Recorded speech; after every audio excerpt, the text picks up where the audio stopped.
মাটির কর কেমন বসিল প্রাণীর পর, কেমনে বসিল গুহার আধারে প্রভাত পাখির গান। না জানি কেন রে এতদিন পরে জাগিয়া উঠিল প্রাণ, জাগিয়া উঠেছে প্রাণ। নমস্কার, সকলকে সুপ্রভাত। রবি ঠাকুরের ভাষায় রবির কিরণে আজ এই প্রভাতে আমরা সকলে জাগ্রত হয়ে একত্রিত হয়েছি রবি ঠাকুরের ১৬৪তম জন্ম জয়ন্তী উদযাপন উপলক্ষে। উপস্থিত সকল ছাত্রছাত্রী, অভিভাবক, অভিভাবিকাগণ, শিক্ষক শিক্ষিকাবৃন্দ সকলকে গ্লোবাল ব্রাইট একাডেমির পক্ষ থেকে জানাই রবীন্দ্র জন্ম জয়ন্তীর শুভেচ্ছা ও অভিনন্দন। অনুষ্ঠানের সূচনা পর্বে বিদ্যালয়ের সকল বাল্য শিক্ষার্থীর মননে রবি ঠাকুরের প্রতিকৃত চিত্রাঙ্কনের উদ্দেশ্যে গ্লোবাল ব্রাইটের পক্ষ থেকে আমাদের সকলের স্বল্পতম প্রয়াসে আজকের এই অনুষ্ঠানের আয়োজন। আজকের অনুষ্ঠানের সূচনা পর্বে প্রথমেই আমি বিদ্যালয়ের কর্ণধার প্রধান শিক্ষক মহাশয় মাননীয় শ্রী স্বপন দাস মহাশয়কে রবি ঠাকুরের প্রতিকৃতিতে মাল্যদানের মাধ্যমে আজকের অনুষ্ঠানের শুভ সূচনার আহ্বান জানাচ্ছি।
মাটিরও নয়, কাঠেরও নয়, ঠাকুর তিনি প্রাণের।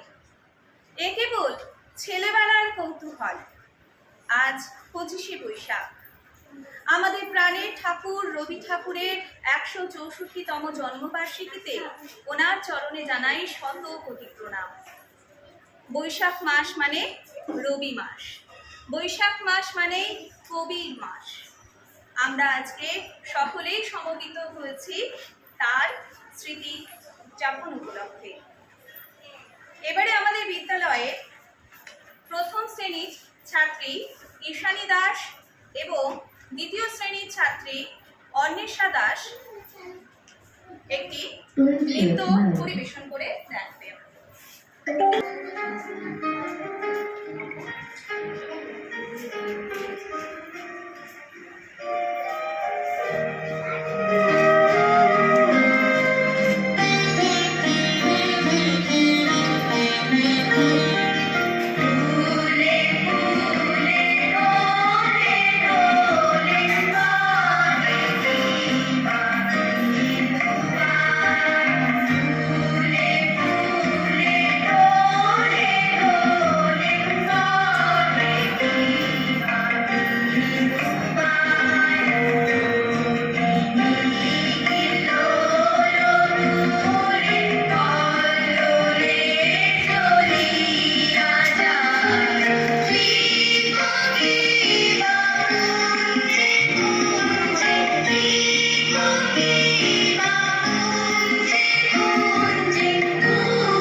দিন 25শে বৈশাখ।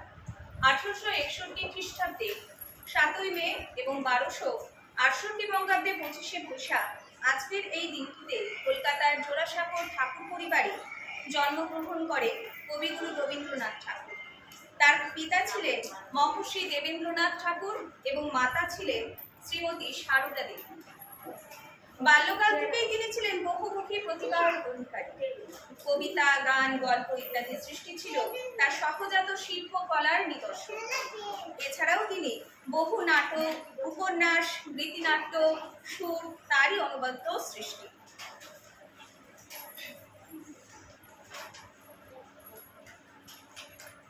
এবারে আমাদের বিদ্যালয়ের দ্বিতীয় শ্রেণীর ছাত্র দেবার্পণ একটি আবৃত্তি পরিবেশন করে শোনাবে। দেবার্পণ, চলে এসো তুমি। দাঁড়াও স্টার্ট করবে তারপর। রবীন্দ্রনাথ ঠাকুর। মা গো, আমায় ছুটি দিতে বল, সকাল থেকে পড়ছে মেলা, এখন আমি তোমার ঘরে বসে পড়বো শুধু পড়া খেলা। তুমি বলছো দুপুর এখন সবে, নয় যেন সত্যি হলো তাই। একদিনে কি দুপুরবেলা হলে বিকেল হলো মনে করতে নাই। আমি তো বেশ ভাবতে পারি মনে, সূর্য ডুবে গেল মাঠের শেষে। তিনি বর্ণনা করেছেন তার ছেলেবেলা। কৈশোরকাল থেকেই তার লেখাপড়ায়, তিনি বিদ্যালয়ে প্রথমত লেখাপড়ায় অভ্যস্ত ছিলেন না, বাড়িতেই পড়াশোনা করতেন। কিন্তু এই পড়াশোনায় তার চলে আসতো মাঝে মধ্যে অনীহা, এবং তার বর্ণনায় তিনি বহু কবিতা রচনা করেছেন। ছুটি, যেমন ছোটদের, একটু আগে আমাদের দেবার্পণ দাস সেটি আবৃত্তি করে শুনিয়েছে। সাহিত্য শিল্পকলায় রবি ঠাকুরের অবদান সীমাহীন। জীবন দর্শনে তিনি আজও মানুষের জীবিত এবং তাদেরকে অনুপ্রাণিত করে তার সকল সৃষ্টিকলাকে আজও জাগিয়ে রেখেছেন। কঠোর নিয়মাবর্তিতার মাধ্যমে তার শৈশব ও বাল্য জীবন অতিবাহিত হয়। বাল্যকাল থেকেই তিনি ছিলেন অত্যন্ত মেধাবী। নিয়মের বেড়াজারে কখনো প্রশ্ন ছুড়ে দিয়েছেন তার মায়ের কাছে, মা গো, আমায় ছুটি দিতে বল, সকাল থেকে পড়েছি যে মেলা, এখন আমি তোমার ঘরে বসে করবো শুধু পড়া খেলা।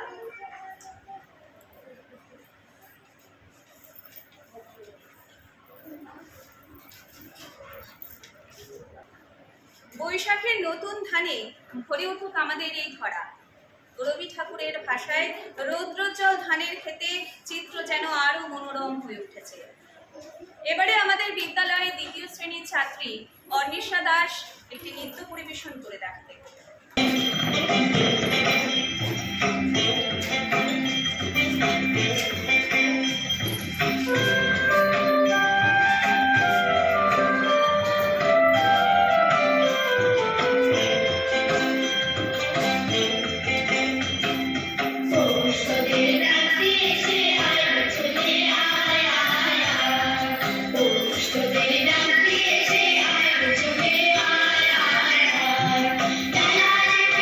Thank you.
প্রকৃতির প্রতিটি বস্তু যেন আজই প্রভাতে সেজে উঠেছে আপন আপন ছন্দে।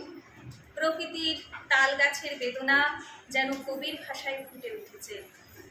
এখন আমাদের বিদ্যালয়ে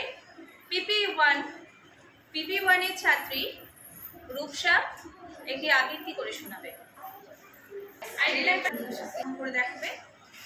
রবি ঠাকুরের ভাষায় আসুন আজ এই বৈশাখের প্রাতকালে হারিয়ে যাই রবীন্দ্র স্মৃতি ভাবনায়। হারে রে রে রে রে আমায় ছেড়ে দে। কবি চিরকাল হারিয়ে যেতে চেয়েছেন বাঁধনহীন সীমানার অসীম শূন্যতায়।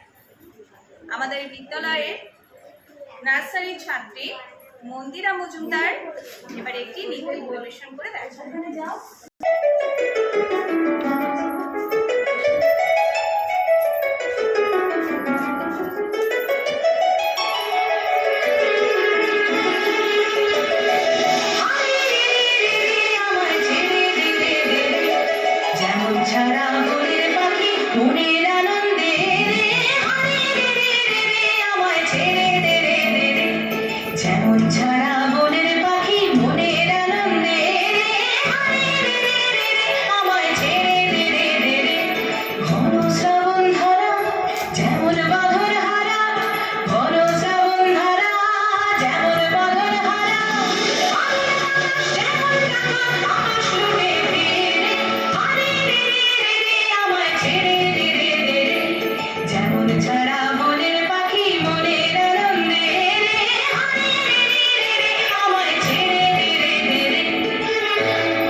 নার্সারির ছাত্র বর্ষণ বিশ্বাস একটি আবৃত্তি করে শোনাবে।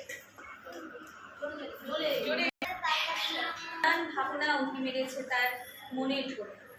তার মন চেয়েছে কখনো হারিয়ে যেতে, কখনো বা হারিয়ে যেতে দূর থেকে আরো দূর আনতে। আমার মন বলে চাই চাই, কি চাই কবি তাও নিজেও জানে না। আজকে আমরা কবির ভাবনায় তার আমার মন বলে চাই চাই এই মনের চাওয়া পাওয়া নিয়ে যে প্রশ্ন তার মনে জেগেছে তারই সাময়িক একটি দৃশ্য আমরা আমাদের বিদ্যালয়ের প্রথম শ্রেণীর ছাত্রী ঈশানী দাস উপস্থাপন করে দেয়।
সকল পাওয়ার মাঝে আমার মনে বেদন বাজে, সকল পাওয়ার মাঝে আমার মনে বেদন বাজে।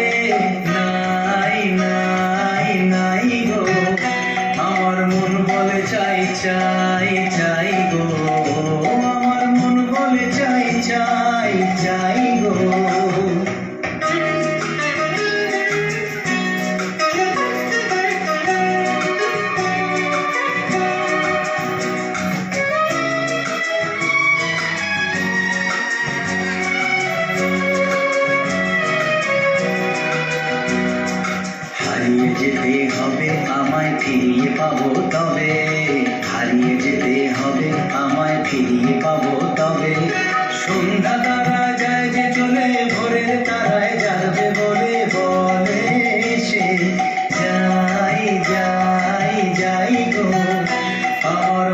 বলে চাই চাই চাই গো, আমার মন বলে চাই চাই চাই গো, যারে নাহি পাই গো, আমার মন বলে চাই চাই চাই গো, ও আমার মন বলে চাই চাই চাই গো।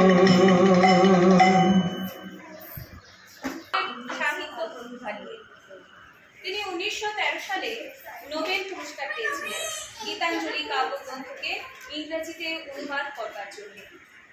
এর পরবর্তী সময়ে তিনি জালিয়ানওয়ালাবাগের হত্যাকাণ্ডে গর্জে উঠেছিলেন ইংরেজদের বিরুদ্ধে। তার ফলে তিনি ইংরেজদের দেওয়া নাইট উপাধি ত্যাগ করেছিলেন। এছাড়াও তিনি 1905 সালে আপামর বাঙালি সকলকে একসাথে একত্রিত করবার উদ্দেশ্যে 1905 সালে রাখি বন্ধন উৎসবের সূচনা করেন। তার মাধ্যমে আমরা বাঙালি যেন আজও এগিয়ে চলেছি তারই পথ প্রদর্শনের মাধ্যমে।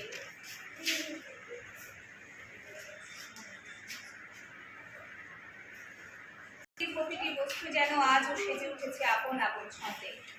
প্রকৃতির তালগাছ তার বেদনা যেন কবির ভাষায় ফুটিয়ে তুলেছেন এক অনবদ্য সৃষ্টি।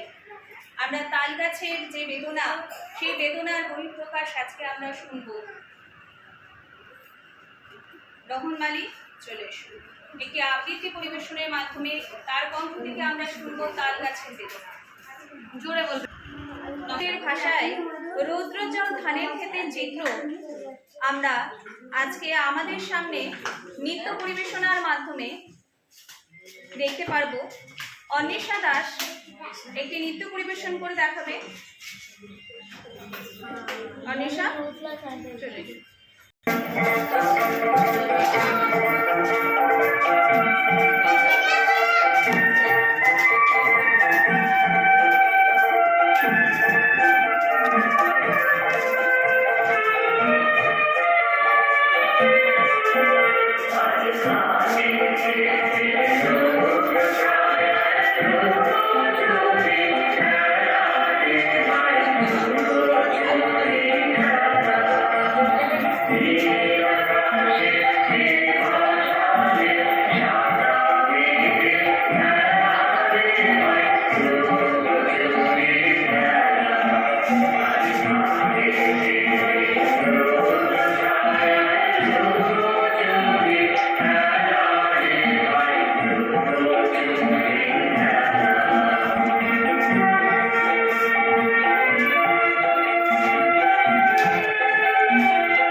একেবারে আকাশে মনীষার কারণে উড়ে যায়, একেবারে উড়ে যায়, কোথায় পাবে আকাশে। ঠাকুরের স্মৃতিকে পাথেয় করে আমরা এগিয়ে যাব আপামর বাঙালি। তার স্মৃতি উদ্দেশ্যে তারই লেখা একটি কবিতা, সোনার তরী। গগনে গরজে মেঘ, ঘন বর্ষা, কুলে একা বসে আছি, নাহি ভরসা। রাশি রাশি ভাড়া ভাড়া, ধান কাটা হলো সারা। ভরা নদীর পুরো ধারা, খর পরশা। কাটিতে কাটিতে ধান এলো বরষা। একখানি ছোট ক্ষেত, আমি একেলা। চারিদিকে বাঁকা জল করিছে খেলা। পরপারে দেখি আঁকা তরু ছায়ামসি মাখা। গ্রামখানি মেঘে ঢাকা, প্রভাত বেলা। এপারেতে ছোট ক্ষেত, আমি একেলা। গান গে তরিবে কে আসে পারে, দেখে যেন মনে হয় চিনি উহারে। ভরা পালে চলে যায়, কোনো দিকে নাহি চায়। ঢেউগুলি নিরুপায় ভাঙে দুধারে, দেখে যেন মনে হয় চিনি উহারে। ওগো তুমি কোথা যাও, কোন বিদেশে? বাড়ি ফিরাও তরি কুলেতে এসে। যেও যেথা যেতে চাও, যারে খুশি তারই দাও। শুধু তুমি নিয়ে যাও ক্ষণিক হেসে। আমার সোনার ধান কুলেতে এসে। যত চাও তত লও, তরুণী পরে। আর আছে আর নাই, দিয়েছি করে।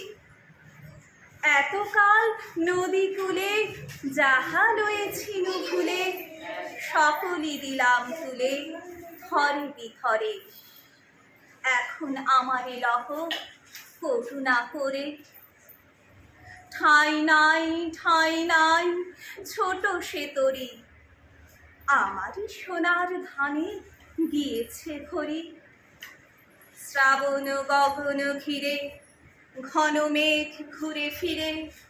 শূন্য নদীর তীরে রহিনু পরি। যাহা ছিল নিয়ে গেল সোনার তরী। সোনার তরীর মাধ্যমে আজকের অনুষ্ঠানের সমাপন।